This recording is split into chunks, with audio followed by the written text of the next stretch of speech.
Hi, this is Wing.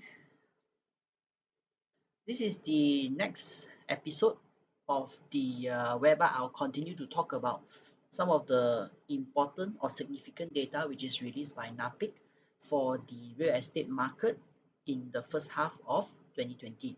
In today's video, my focus is in terms of the property value. So what happens in terms of the property value for the first half of 2020? This is basically the Malaysia House Price Index. All right, this is the Malaysia House Price Index and how it changed. This is based on the first half of 2010 to the first half of 2020. So in terms of Malaysia House Price Index, there was a continuously healthy growth the last 10 years.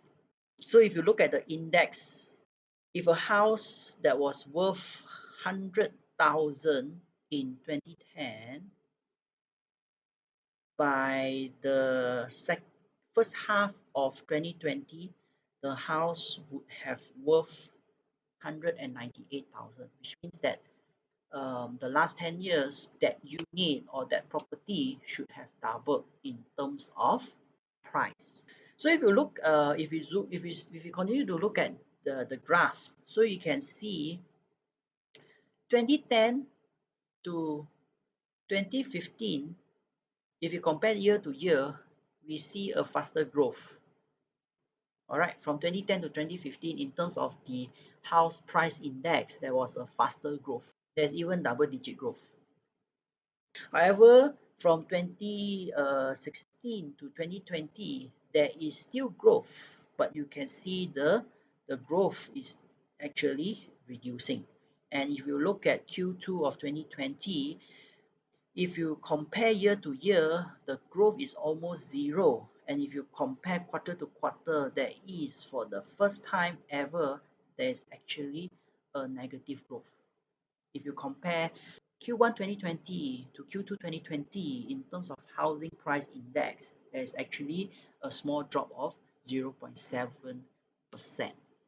Now, this is the next table is to show based on the house type. So you can see based on the different subsector, terrace, high-rise, semi-D, and also detached units. So in terms of growth for the last 10 years, terrace house sees the highest growth, where it grew from 100 point to 213 point. Whereas the slowest growth in terms of the subsector for house price index is actually detached. The last 10 years, it grew to 172 points. But overall, the last 10 years, there is growth. But if we look at the more recent one, when we compare Q2 of 2020 and also Q2 of 2019, terrace house still does see a growth, whereas for high rise, for semi-D and also the detached, we actually see a decline in terms of house price index. But the decline is not great. It is 0.4%, 0.8%, and also 1.4%. Now, this is the Malaysia House Price Index comparing Q2 2019 and Q2 2020 based on the state. Now, for state that actually see a negative growth is actually here, Selangor, Pahang, and also Sabah. These are the three states where the house price index actually dropped. Whereas the next one is KL. KL, there was actually from a negative growth, it went up back to positive growth. A few states that we need to highlight here is Negeri Sembilan, Melaka, and also Terengganu. Why? Because if you look at the Q2 of 2019 and Q2 2020, these three states actually see growth. whereas for all the other states, the growth has slowed down.